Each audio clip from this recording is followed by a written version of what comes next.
नमस्कार दोस्तों, एक बार फिर से आप सभी का स्वागत है आपके अपने इस YouTube channel SSA online study पे। तो कैसे हो आप सभी दोस्तों? आशा करता हूँ कि आप सभी अच्छे होंगे। तो हम आज इस वीडियो में एनटीपीसी एग्ज़ाम को देखते हुए जीके के महत्वपूर्ण प्रश्नों को डिस्कस करेंगे, जो कि आपके एग्ज़ाम के पॉइंट ऑफ व्यू से बहुत ही ज़्यादा इम्पोर्टेंट होंगे। तो ये वीडियो आपके लिए बहुत ही ज़्यादा इम्पोर्टेंट होने वाले हैं। आप इस वीडियो को लास्ट तक देखिएगा। तो चलिए दोस्तों, वीडियो को स्टार्ट करते हैं। तो यहाँ पे पहला क्वेश्चन है, निम्न नेताओं में से किसने भारत छोड़ो आंदोलन के दौरान जेल से फरार होकर भूमिगत गतिविधियों को संगठित किया था? तो इसका राइट आंसर हो जाएगा दोस्तों जयप्रकाश नारायण।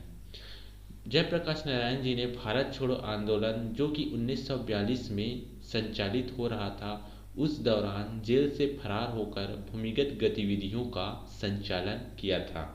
तो जयप्रकाश नारायण राइट आंसर हो जाएगा। इसके अलावा भारत छोड़ो आंदोलन के बारे में बात करें तो भारत छोड़ो आंदोलन में गांधी जी ने करो या मरो का नारा दिया था। दोस्तों, गांधी जी ने एक महत्वपूर्ण नारा दिया था करो या मरो का, सन 1942 में भारत छोड़ो आंदोलन के दौरान। तो आप इस चीज़ को याद रखिएगा। इसके अलावा भारत छोड़ो आंदोलन के दौरान गांधी जी एवं सरोजिनी नायडू जी गिरफ्तार कर लिए गए थे और इन्हें आगा खां पैलेस में कैद कर लिया गया था। तो आप इस चीज़ को भी याद रखिए। चलिए अगले क्वेश्चन की ओर अब बढ़ते हैं हम। भारत का नियंत्रक एवं महालेखा परीक्षक किसके द्वारा नियुक्त किया जाता है? तो दोस्तों, भारत का एवं नियंत्रक एवं महालेखा परीक्षक जिसे हम कैग कहते हैं, यानी कि इसका फुल फॉर्म होगा controller and auditor general of India. Controller and auditor general of India इसका फुल फॉर्म होगा। ठीक है दोस्तों, तो इसकी नियुक्ति करते हैं आपके राष्ट्रपति जी। राष्ट्रपति इनकी नियुक्ति करते हैं और इनको शपथ भी दिलाते हैं। इनका कार्यकाल होता है 5 वर्ष का।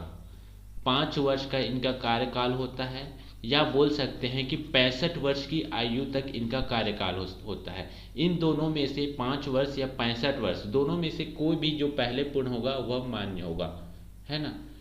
और इनका कार्य क्या होता है? तो इनका कार्य होता है केंद्र सरकार, राज्य सरकार एवं विभिन्न सरकारी उपक्रमों को जो धनराशि आवंटित की जाती है उनका परीक्षण करना इनका कार्य होता है ना। तो ये कौन से अनुच्छेद में है ये पूछा जाए तो ये अनुच्छेद है 148। अनुच्छेद 148 में कैग है, यानी कि भारत का नियंत्रक एवं महालेखा परीक्षक का पद है। ठीक है, तो आप इस चीज को भी याद रखिएगा। चलिए नेक्स्ट क्वेश्चन की ओर बढ़ते हैं हम। कॉर्डेमम पहाड़ियाँ जिनकी सीमाओं पर स्थित है वे है। तो दोस्तों, कॉर्डेमम पहाड़ियाँ किन राज्यों की सीमाओं पर स्थित है? तो यह केरल एवं तमिलनाडु राज्य की सीमाओं पर स्थित है। तो ये दोनों राज्यों में है, उनकी सीमाओं में है। केरल एवं तमिलनाडु राज्यों की सीमाओं में है कॉर्डेमम पहाड़ी। कॉर्डेमम पहाड़ी भारत के सबसे दक्षिणी छोर पर स्थित पहाड़ी है।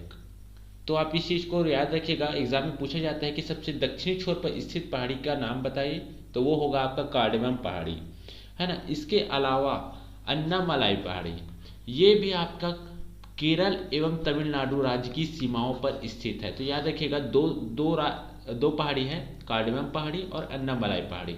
ये दोनों केरल एवं तमिलनाडु राज्य की सीमाओं पर स्थित है। ठीक है दोस्तों, चलिए अगले क्वेश्चन की ओर बढ़ते हैं हम। महावीर का प्रथम शिष्य कौन बना? तो महावीर जी के प्रथम शिष्य बने जमाली।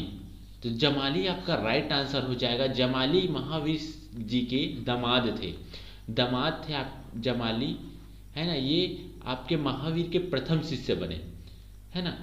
उनकी पत्नी का नाम क्या था? तो उनकी पत्नी का नाम था यशोदा। यशोदा इनकी पत्नी का नाम था, त्रिशला इनकी माता का नाम था। तो एग्जाम में पूछा जाता है दोस्तों, पत्नी का नाम, पिता का नाम, माता का नाम, पुत्री का नाम। तो आप इन सभी चीज को अच्छे से याद करके एग्जाम में जाइएगा। ठीक है, चलिए अगले क्वेश्चन की ओर बढ़ते हैं हम। महावीर स्वामी के बारे में एक बात और जान लेते हैं कि महावीर स्वामी का जन्म हुआ था कुंडल गांव, वैशाली, बिहार में। कुंडल ग्राम वैशाली बिहार में इनका जन्म हुआ था, है ना। बहुत ही ज़्यादा इम्पोर्टेंट है कि इनका जन्म कहाँ हुआ था, कुंडल ग्राम वैशाली बिहार में सन 540 ईस्वी में, है ना। 540 ईस्वी पूर्व में इनका जन्म हुआ था कुंडल ग्राम वैशाली बिहार में, ठीक है। तो इस चीज़ को भी आप याद रखिएगा। चलिए अगले क्वेश्चन की ओर बढ़ते हैं। दिल्ली के निम्नलिखित सुल्तानों में से किसने रोजगार कार्यालय की स्थापना की थी। रोजगार कार्यालय की स्थापना करने वाले दिल्ली के सुल्तान कौन थे। तो राइट आंसर हो जाएगा फिरोज शाह तुगलक। फिरोज शाह तुगलक आपका राइट आंसर हो जाएगा। इन्होंने रोजगार कार्यालय की स्थापना की। इसके अलावा इन्होंने अनेक महत्वपूर्ण कार्य किए। और कौन कौन से कार्य किए, इन्होंने मैरिज ब्यूरो की स्थापना की, मैरिज ब्यूरो की स्थापना की, है ना। इसके अलावा लोक निर्माण विभाग की भी स्थापना की, लोक निर्माण विभाग की भी इन्होंने स्थापना की। तो मैरिज ब्यूरो की स्थापना की, लोक निर्माण विभाग की स्थापना की और रोजगार कार्यालय की स्थापना की। इसके अलावा फिरोज शाह तुगलक ने 5 शहर बसाए, महत्वपूर्ण 5 शहर बसाए, है ना। वो शहर कौन कौन से थे, आइए जान लेते हैं। वो शहर थे जौनपुर, हिसार, फिरोजाबाद, है ना, फतेहाबाद और फिरोजपुर। तो ये 5 शहर थे जिनको आपके फिरोज शाह तुगलक ने बसाए थे। तो ये बहुत ही ज़्यादा इंपॉर्टेंट है, इसलिए हमने यहाँ पे इसकी चर्चा की। इसके अलावा ये सिंचाई पर कर लगाने वाले पहले शासक थे। सिंचाई पर कर लगाने वाले पहले शासक थे आपके फिरोज शाह तुगलक जी, ठीक है। सिंचाई पर कर लगाने वाले पहले शासक हैं फिरोज शाह तुगलक। इसके अलावा इन्होंने बहुत से कार्य किए जिन पर बात कर पाना भी संभव नहीं है, वीडियो बहुत ज़्यादा लंबा हो जाएगा, ठीक है। चलिए अगले क्वेश्चन की ओर बढ़ते हैं। भारत में लौह अयस्क के निम्नांकित प्रकारों में से सर्वाधिक भंडार किसका है। हेमेटाइट, मैग्नेटाइट, सीडेराइट या लिमोनाइट। तो ये चारों लौह अयस्क के प्रकार है, हेमेटाइट, मैग्नेटाइट, सीडेराइट और लिमोनाइट, है ना। तो भारत में सर्वाधिक मात्रा में लौह अयस्क का जो प्रकार पाया जाता है वो है आपका हेमेटाइट, है ना। हेमेटाइट का सर्वाधिक भंडार है भारत में। भारत में 80% इसका भंडार है, याद रखिएगा। हेमेटाइट सर्वाधिक 80% है भारत में, ठीक है। तो आप इस चीज को याद रखिएगा। इसके अलावा लौह अयस्क की प्राप्ति कहाँ होती है, कौन से चट्टानों में होती है। तो यह धारवाड़ क्रम की आग्नेय चट्टानों में, धारवाड़ क्रम की आग्नेय चट्टानों में लौह अयस्क की प्राप्ति होती है ना। यहाँ पाया जाता है धारवाड़ क्रम की आग्नेय चट्टानों में, ठीक है। तो इस चीज को भी आप याद रखिए। चलिए अगले क्वेश्चन की ओर बढ़ते हैं। निम्नलिखित में से कौन सा उद्योग चूना पत्थर को मुख्य कच्चे माल के रूप में उपयोग करता है। तो दोस्तों चूना पत्थर को कच्चे माल के रूप में जो उपयोग करता है वो है आपका सीमेंट। तो राइट आंसर हो जाएगा दोस्तों सीमेंट। इसके अलावा जिप्सम को भी आपका कच्चे माल के रूप में उपयोग करता है और चूना पत्थर को भी उपयोग में करता है, ठीक है। अगर बात करें सीमेंट की, तो सीमेंट का प्रथम कारखाना भारत में कब स्थापित किया गया। तो 1904 में स्थापित किया गया। कहाँ किया गया, तो चेन्नई में स्थापित किया गया सीमेंट का प्रथम कारखाना, है ना। सीमेंट का प्रथम कारखाना स्थापित किया गया 1904 में चेन्नई में, ठीक है। और विश्व की बात करें तो विश्व में ब्रिटेन में स्थापित किया गया। ब्रिटेन में पोर्टलैंड नामक स्थान पर सन 1824 में स्थापित किया गया ब्रिटेन का सीमेंट का आधुनिक कारखाना, ठीक है। तो विश्व की बात करें तो ब्रिटेन में पहली बार स्थापित किया गया और भारत की बात करें तो चेन्नई में स्थापित किया गया पहला कारखाना, ठीक है। तो इतनी सारी चीज़ें आपको याद हो गई होगी। इसके अलावा बात करें तो वर्तमान में लौह अयस्क की भट्टियों से निकलने वाले कचरे से भी सीमेंट का निर्माण किया जाता है, ठीक है। चलिए अब हम अगले क्वेश्चन की ओर बढ़ते हैं। ग्लोबल हंगर इंडेक्स निम्नलिखित में से किसके द्वारा प्रकाशित किया जाता है। तो दोस्तों ग्लोबल हंगर इंडेक्स क्या है?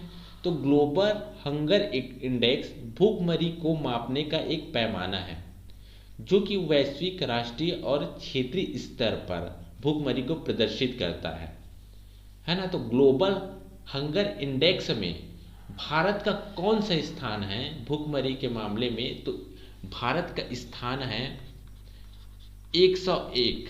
101 भारत के स्थान है। कब? 2021 में है आपका भारत की रैंकिंग ग्लोबल हंगर इंडेक्स में 101वां स्थान। ठीक है, याद रखिएगा, बहुत ही ज़्यादा इंपॉर्टेंट है। तो इसको जारी करते हैं international food policy research institute, यानी कि ऑप्शन 2 आपका राइट आंसर हो जाएगा, है ना। ग्लोबल हंगर इंडेक्स प्रकाशित किया जाता है international food policy research institute के द्वारा। चलिए अब हम अगले क्वेश्चन की ओर बढ़ते हैं। किसी वस्तु की कीमत में वृद्धि से क्या अभिप्राय है? दोस्तों जब भी किसी वस्तु की कीमत बढ़ती है तो आप दो बातें स्पष्ट रूप से याद रखिएगा कि जब किसी वस्तु की कीमत में वृद्धि होती है तो मुद्रा के मूल्य में गिरावट होती है और वस्तु के मूल्य में भी वृद्धि होती है। ये दोनों चीजें एक साथ होती है। तो राइट आंसर हो जाएगा दोस्तों मुद्रा के मूल्य में गिरावट और वस्तु के मूल्य में वृद्धि, है ना। जब मुद्रा के मूल्य में गिरावट होता है तो हम उसको क्या कहते हैं? मुद्रास्फीति, है ना। मुद्रास्फीति कहते हैं। कई बार एग्जाम में पूछा जाता है मुद्रास्फीति क्या है ना। तो याद रखिएगा कि मुद्रा के मूल्य में जो गिरावट होता है उसको बोलते हैं हम मुद्रास्फीति। तो ये सारे क्वेश्चन जो हम कर रहे हैं ये आपके आरआरबी, एनटीपीसी, सीबीटी 2 एग्जाम के लिए बहुत ही ज़्यादा इंपॉर्टेंट है। आपका सीबीटी 2 एग्ज़ाम का डेट आपका आ चुका है, फरवरी में हो सकता है आपका एग्ज़ाम। तो आप बिल्कुल ही एग्ज़ाम का प्रिपरेशन जारी रखिए। ठीक है दोस्तों, चलिए अगले क्वेश्चन की ओर बढ़ते हैं हम। भारत में पहली बार किसने वार्षिक आय को अनुमानित किया था? तो वार्षिक आय की गणना को पहली बार जिन्होंने किया था वो थे आपके दादा भाई नौरोजी जी, जिन्होंने 1868 में वार्षिक आय की गणना की थी। इनकी एक पुस्तक थी poverty and un-British rule in India, है ना। Poverty and un-British rule in India इनकी एक पुस्तक थी। ये बहुत ही फेमस पुस्तक है। इसमें वार्षिक आय की बारे में आपकी वार्षिक आय की आकलन इसी पुस्तक में किया गया है ना। वार्षिक आय का आकलन इसी पुस्तक में किया गया है, poverty and un-British rule in India में, है ना। तो इसमें प्रति व्यक्ति 20 रुपया आकलन किया गया है राष्ट्रीय आय का। ठीक है, तो आप इस चीज को याद रखिएगा, प्रति व्यक्ति आय 20 रुपया आपका राष्ट्रीय आय का आकलन किया गया है। चलिए अगले क्वेश्चन की ओर बढ़ते हैं। बंगाल के विभाजन को रद्द किया गया। तो दोस्तों बंगाल का विभाजन सर्वप्रथम प्रभावी हुआ था। बंगाल का विभाजन प्रभावी कब हुआ था? ये बहुत ही फेमस क्वेश्चन है। तो 16 अक्टूबर 1905 को, 1905 में बंगाल का विभाजन प्रभावी हुआ था, 16 अक्टूबर 1905 को। ठीक है, तो ये इस समय प्रभावित हुआ था। तो कौन से उस समय वायसराय गवर्नर जनरल कौन थे? तो उस समय थे लॉर्ड कर्जन, है ना। लॉर्ड कर्जन इस समय गवर्नर जनरल थे। और जब यह लागू किया गया था, बंगाल का विभाजन को लागू किया गया था, है ना। तो बंगाल का विभाजन रद्द कब किया गया? दिल्ली दरबार के समय। दिल्ली दरबार क्यों लगाया गया था? दिल्ली दरबार इसलिए लगाया गया था कि उस समय इंग्लैंड के राजा जॉर्ज पंचम व महारानी मैरी आने वाले थे। तो उनके स्वागत के लिए सन 1911 में दिल्ली दरबार लगाया गया था। और इसी दरबार में घोषणा की गई कि बंगाल के विभाजन को रद्द किया जाए। तो उस समय जो वायसराय थे लॉर्ड हार्डिंग थे, लॉर्ड हार्डिंग वायसराय थे। तो इन्हीं के काल में बंगाल के विभाजन को रद्द किया गया दिल्ली दरबार के समय में, जो कि सन 1911 में आयोजित किया गया था। इसके अलावा एक महत्वपूर्ण और घोषणा हुई। उस समय राजधानी थी कलकत्ता, भारत की राजधानी थी कलकत्ता। तो कलकत्ता से दिल्ली स्थानांतरित की दिल्ली दरबार में। कलकत्ता से दिल्ली राजधानी बनाया गया दिल्ली दरबार में। इसकी घोषणा की गई लॉर्ड हार्डिंग, इसकी भी घोषणा आपके लॉर्ड हार्डिंग के शासनकाल में, मतलब उस समय जब वायसराय थे तब की गई। तो आप इस चीज को भी याद रखिएगा। चलिए अगले क्वेश्चन की ओर बढ़ते हैं। रामनाथ कोविंद भारत के कौन से क्रम के राष्ट्रपति हैं? तो रामनाथ कोविंद जो कि भारत के राष्ट्रपति हैं, ये 14वें क्रम के राष्ट्रपति है ना, याद रखिएगा 14वें क्रम के राष्ट्रपति हैं। इनके अलावा यह राज्यसभा सदस्य भी रह चुके हैं, यह राज्यसभा सदस्य भी रह चुके हैं, है ना, ये आपको मालूम रहना चाहिए भारत के राष्ट्रपति के बारे में। इसके अलावा ये बिहार के राज्यपाल भी रह चुके हैं, है ना, बिहार के राज्यपाल भी यह रह चुके हैं। तो इन दोनों चीजों को याद रखिएगा भारत के राष्ट्रपति के बारे में। राज्यसभा का पदेन अध्यक्ष कौन होता है? तो दोस्तों राज्यसभा का जो पदेन अध्यक्ष होता है वो होता है उपराष्ट्रपति। उपराष्ट्रपति राज्यसभा का सदस्य नहीं होता है, लेकिन फिर भी यह राज्यसभा का अध्यक्ष होता है। जबकि उपाध्यक्ष की बात करें तो ये राज्यसभा के सदस्यों में से चुना जाता है ना, राज्यसभा के सदस्यों में से चुना जाता है उपाध्यक्ष। लेकिन जो अध्यक्ष होते हैं वह राज्यसभा का सदस्य नहीं होता, वह उपराष्ट्रपति होता है ना, उपराष्ट्रपति होता है। इस चीज को आप एकदम से दिमाग में गांठ बांध कर रख लीजिए, ठीक है। उपराष्ट्रपति का पद कौन से अनुच्छेद में है? तो अनुच्छेद 63 में है, अनुच्छेद 63 में है उपराष्ट्रपति का पद, ठीक है। ये और उपराष्ट्रपति का पद कौन से देश से लिया गया है? तो यह अमेरिका देश से लिया गया है ना, उपराष्ट्रपति के पद को अमेरिका देश से लिया गया है। और इनका कार्यकाल होता है, इनका कार्यकाल भी राष्ट्रपति की तरह 5 वर्ष का होता है, ठीक है, उपराष्ट्रपति का कार्यकाल। लेकिन एक महत्वपूर्ण बात याद रखिएगा, उपराष्ट्रपति का कार्यकाल होता है 5 वर्ष, लेकिन राज्यसभा के सदस्यों का कार्यकाल होता है 6 वर्ष। बहुत ज्यादा जरूरी बात जो आपको याद रखनी चाहिए, ठीक है।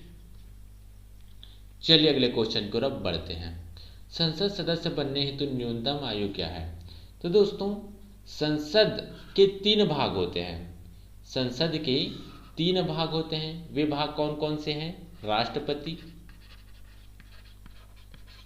लोकसभा और राज्यसभा। तो क्वेश्चन में क्या बोला गया है कि सांसद के सदस्य यानी कि लोकसभा के सदस्य बनने हेतु न्यूनतम आयु क्या होनी चाहिए? तो 25 वर्ष होनी चाहिए। तो राइट आंसर हो जाएगा आपका ऑप्शन 3, आपका राइट आंसर हो जाएगा। राष्ट्रपति बनने के लिए न्यूनतम आयु कितनी होनी चाहिए? तो 35 वर्ष। राज्यसभा सदस्य बनने के लिए न्यूनतम आयु क्या होनी चाहिए? तो 30 वर्ष, है ना। राष्ट्रपति, इसके अलावा उपराष्ट्रपति भी बनने के लिए मतलब उपराष्ट्रपति बनने के लिए न्यूनतम आयु 35 वर्ष होनी चाहिए और राष्ट्रपति बनने के लिए भी न्यूनतम आयु 35 वर्ष होनी चाहिए, ठीक है। अब चलते हैं हम अगले क्वेश्चन की ओर। भारत में सीमांत कृषि जोत का आकार है? तो दोस्तों सीमांत कृषि जोत का आकार है भारत में 1 हेक्टेयर से कम। तो आपका ऑप्शन 4 राइट आंसर हो जाएगा। 1 हेक्टेयर से कम सीमांत कृषि जोत का आकार है। अगर बात करें वृहद कृषि जोत की, तो वृहद कृषि जोत का आकार है 5 हेक्टेयर से ज्यादा, है ना। वृहद कृषि जोत का आकार है 5 हेक्टेयर से ज्यादा। चलिए अब हम अगले क्वेश्चन की ओर बढ़ते हैं। भारतीय संविधान का अनुच्छेद 17 संबंधित है। तो अनुच्छेद 17 में किस चीज का वर्णन किया गया है? तो अस्पृश्यता के अंत से है। अनुच्छेद 17 का संबंध है अस्पृश्यता यानी कि छुआछूत, भेदभाव, इन सभी का अंत से संबंध है, ठीक है। चलिए अगले क्वेश्चन को बढ़ते हैं। स्वतंत्र भारत की अर्थव्यवस्था के संदर्भ में निम्नलिखित में से कौन सी एक सर्वप्रथम घटित होने वाली घटना थी? आप लोग तो जानते हैं कि भारत स्वतंत्र कब हुआ था? तो भारत स्वतंत्र हुआ था 15 अगस्त 1947। 15 अगस्त 1947 को भारत आजाद हुआ था। तो उसके बाद कौन सी एक सर्वप्रथम घटित होने वाली घटना थी जो कि विकल्प में है? तो देख लेते हैं। प्रथम पंचवर्षीय योजना कब लागू हुई थी? तो प्रथम पंचवर्षीय योजना लागू हुई थी 1951 में, है ना। 1951 में प्रथम पंचवर्षीय योजना लागू हुई थी। और बात करें भारतीय स्टेट बैंक का राष्ट्रीयकरण कब हुआ था, तो भारतीय स्टेट बैंक का राष्ट्रीयकरण हुआ था 1955 में, है ना। 1955 में एसबीआई का राष्ट्रीयकरण हुआ था। और बीमा कंपनियों का राष्ट्रीयकरण कब हुआ था, तो 1956 में एलआईसी का राष्ट्रीयकरण हो गया था। जबकि जो जनरल बीमा कंपनी थे उनका 1973 में राष्ट्रीयकरण हुआ। जबकि बैंकिंग रेगुलेशन एक्ट की बात करें तो यह 1949 में पारित हो गया था, है ना। तो राइट आंसर हो जाएगा दोस्तों, स्वतंत्र भारत के बाद जो घटना घटी पहली बार वो थी आपकी बैंकिंग रेगुलेशन एक्ट वाली घटना। ठीक है, तो आप इस चीज को याद रखिएगा। तो आशा करता हूँ दोस्तों आपको ये वीडियो समझ में आ रही होगी, आपको ये क्लास पसंद में आ रही होगी। अगर आपको ये क्लास पसंद आ रही है तो प्लीज़ आप इसे लाइक कीजिए, शेयर कीजिए। ठीक है, मैं बस आपसे यही आशा करता हूँ। चलिए हम अगले क्वेश्चन की ओर बढ़ते हैं। यूरोपीय चित्रकारी का प्रवेश किसके दरबार में हुआ, तो दोस्तों यूरोपीय चित्रकारी का प्रवेश जिस मुगल शासक काल में हुआ वह थे आपके अकबर, है ना। अकबर के काल में यूरोपीय चित्रकारी का प्रवेश हुआ, है ना। उस समय अकबर के प्रसिद्ध चित्रकार थे अब्दुल समद। ये इसके दरबार में प्रसिद्ध चित्रकार थे अब्दुल समद, ठीक है। ये चित्रकारी में माहिर थे। और उस समय के जो चित्रकला के मुख्य रूप से दो विषय थे। दो विषय कौन कौन से थे, दरबारी घटनाओं का चित्रण, ये या तो दरबार में जो घटनाएं होती थी उनके ये चित्र बनाते थे, और या तो ये छवियों का चित्रण करते थे, है ना। छवि चित्रण या तो दरबारी घटनाओं का चित्रण। तो ये आपकी चित्रकला के मुख्य रूप से दो विषय थे अकबर के समय। जबकि अगर यूरोपीय चित्रकारी की बात करें तो उन्नति काल कब था, तो उन्नति काल था आपका, यानी कि जो चरमोत्कर्ष था यूरोपीय चित्रकारी का वह था आपका जहांगीर के काल में। जहांगीर के काल में मुगल चित्रकला चरमोत्कर्ष में थी। इसके काल को चित्रकला का स्वर्ण काल भी कहा जाता है। तो आप इस चीज को याद रखिएगा। और जहांगीर की बात करें तो यह एक श्रमिक चित्रकार था, एक श्रमिक चित्रकला प्रेमी था। इसी कारण से इनके समय चित्रकला की बहुत उन्नति हुई, चित्रकला के क्षेत्र में बहुत ही ज्यादा उन्नति हुई। तो आप इस चीज को याद रखिएगा। निम्नलिखित में से कौन सी पर्वत श्रेणी तमिलनाडु में नहीं है, तो दोस्तों आपकी जवादी पहाड़ी की बात करें, नीचे से देख रहे थे जवादी पहाड़ी आपकी पूर्वी घाट में स्थित एक पहाड़ी है। लोकल भाषा में हम जवादी बोल देते हैं, जबकि पूर्वी घाट का ही एक हिस्सा है, ठीक है। सेवराय पहाड़ियाँ भी आपकी तमिलनाडु में है, नीलगिरी पहाड़ियाँ भी आपकी तमिलनाडु में है ना। कि नल्ला माला पहाड़ी की बात करें तो यह आपके आंध्र प्रदेश में स्थित है। कहाँ स्थित है दोस्तों, आंध्र प्रदेश में, है ना। यह तमिलनाडु में स्थित नहीं है, आंध्र प्रदेश में है। कहाँ है, तो ये कुड़प्पा जिला में है ना, कुड़प्पा जिला में स्थित है। तो इस चीज को याद रखिएगा, ठीक है। तो आपका ऑप्शन 2 राइट आंसर हो जाएगा। चलिए अगले क्वेश्चन की ओर बढ़ते हैं हम। सुभाष चंद्र बोस के त्याग पत्र देने के बाद किसे भारतीय राष्ट्रीय कांग्रेस का अध्यक्ष चुना गया, तो दोस्तों आइए इसके बारे में थोड़ा सा डिटेल जान लेते हैं। सन 1938 में हरिपुरा अधिवेशन हुआ था। सन 1938 में हरिपुरा अधिवेशन हुआ था और इसमें कांग्रेस के अध्यक्ष थे सुभाष चंद्र बोस, है ना। इसमें कांग्रेस के जो अध्यक्ष थे वे थे आपके सुभाष चंद्र बोस जी। फिर सन 1939 में त्रिपुरा का अधिवेशन हुआ, है ना, त्रिपुरा का अधिवेशन हुआ। फिर इसमें अपनी उम्मीदवारी घोषित की सुभाष चंद्र बोस जी ने, और उस समय गांधी जी के जो समर्थन में थे, गांधी जी पट्टाभी सीतारमैया के समर्थन में थे। तो गांधी जी की तरफ से पट्टाभी सीतारमैया सुभाष चंद्र बोस के विरुद्ध खड़े हुए। तो उसमें पट्टाभी सीतारमैया की हार हो गई। तो पट्टाभी सीतारमैया की जब हार हुई तो गांधी जी ने इसे अपने दिल में ले लिया कि यह पट्टाभी सीतारमैया की हार नहीं, यह मेरी हार है।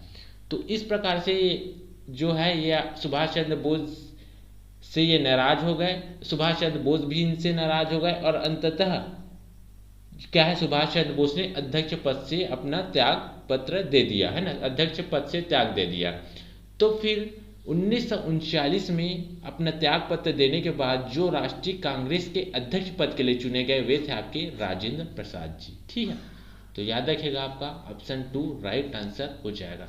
आशा करता हूँ दोस्तों अभी हमने जो बात पढ़ी वो आपको समझ में आ गई होगी। ठीक है, चलिए अगले क्वेश्चन की ओर बढ़ते हैं। जीएसटी किस देश में लागू हुआ? सर्वप्रथम लागू हुआ तो फ्रांस में लागू हुआ। जीएसटी सर्वप्रथम लागू हुआ फ्रांस में। गुड एंड सर्विस टैक्स, इसका फुल फॉर्म क्या है? Good and service tax. चलिए अगले क्वेश्चन की ओर बढ़ते हैं। सरस्वती सम्मान पुरस्कार किस क्षेत्र में दिया जाता है?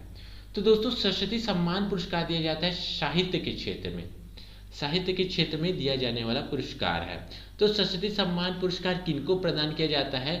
तो भारत के संविधान में 8वीं अनुसूची में जो 22 भाषाओं का उल्लेख है, उन 22 भाषाओं में से किसी भी भाषा में लिखने वाले व्यक्ति को यह पुरस्कार प्रदान किया जाता है ना।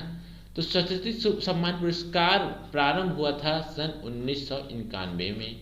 इनके जो प्रथम प्राप्तकर्ता थे वे थे आपके हरिवंश राय बच्चन जी। हरिवंश राय बच्चन इस पुरस्कार के प्रथम प्राप्तकर्ता थे, पाने वाले थे, है ना।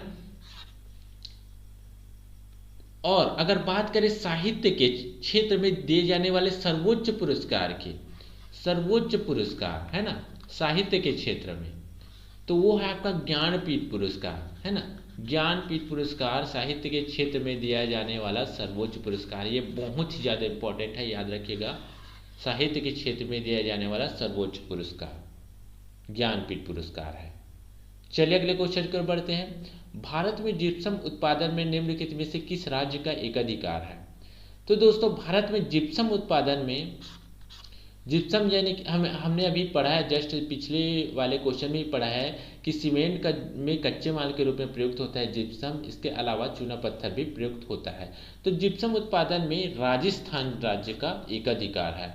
यहाँ 99% भंडार है दोस्तों, 99% भंडार है आपके राजस्थान में जिप्सम का, है ना। इसके अलावा यहाँ कुल उत्पादन का 97%, मतलब 97% जिप्सम का उत्पादन अकेले राजस्थान में होता है ना।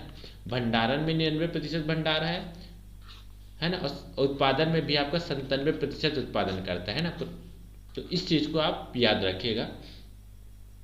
और विश्व का करीब 25% जिप्सम का उत्पादन भारत करता है। अगर विश्व की बात करें, विश्व के हिसाब से देखें तो भारत करीब करता है 25%, है ना, 25% करता है। ठीक है, तो इस चीज को भी आप याद रखिए। चलिए अगले क्वेश्चन को बढ़ते हैं। श्रीनगर किस नदी के तट पर अवस्थित है? तो दोस्तों श्रीनगर आपके जम्मू कश्मीर में स्थित है और यह झेलम नदी के किनारे पर स्थित है। झेलम श्रीनगर से होते हुए वुलर झील में मिल जाती है ना। तो फिर यह वुलर झील के आगे यह भारत पाक सीमा के साथ साथ यह बहती चली जाती है और भारत पाक सीमा के साथ साथ बहते हुए यह पाकिस्तान में प्रवेश कर जाती है। और इस प्रकार से जो 5 नदी है आप जानती हैं, सिंधु, सतलज नदी, झेलम, व्यास, ये सभी नदी मिलकर आपके पाकिस्तान में प्रवेश कर जाती है। ठीक है, चलिए अब हम अगले क्वेश्चन को बढ़ते हैं। विश्व जल संरक्षण दिवस कब मनाया जाता है? विश्व जल संरक्षण दिवस कब मनाया जाता है? तो दोस्तों देखते हैं, ऑप्शन से देखते हैं। 28 फरवरी को क्या मनाया जाता है? राष्ट्रीय विज्ञान दिवस, है ना, राष्ट्रीय विज्ञान दिवस। राष्ट्रीय विज्ञान दिवस मनाया जाता है 28 फरवरी को, याद रखिएगा, बहुत ज़्यादा इंपॉर्टेंट है। 5 जून को पर्यावरण दिवस, 5 जून को क्या मनाया जाता है? पर्यावरण दिवस। 11 जुलाई को मनाया जाता है विश्व जनसंख्या दिवस। विश्व जनसंख्या दिवस मनाया जाता है आपका 11 जुलाई को। और 22 मार्च को दोस्तों आपका मनाया जाता है विश्व जल संरक्षण दिवस। तो आपका राइट आंसर हो जाएगा दोस्तों 22 मार्च, है ना। विश्व जल संरक्षण दिवस मनाया जाता है आपका 22 मार्च को। ठीक है, तो इतनी सारी चीजें आपको एक क्वेश्चन से आपको पता हो गई होगी। तो दोस्तों आज का सेशन हम यहीं पे समाप्त करते हैं। आशा करता हूँ कि आपको ये वीडियो पसंद आई होगी। अगर आपको ये वीडियो पसंद आई होगी तो प्लीज़ आप इसे लाइक कीजिए, शेयर कीजिए और चैनल को सब्सक्राइब ज़रूर कीजिए। तब तक के लिए मिलते हैं दोस्तों हम नेक्स्ट वीडियो में। तब तक के लिए बाय बाय, टेक केयर।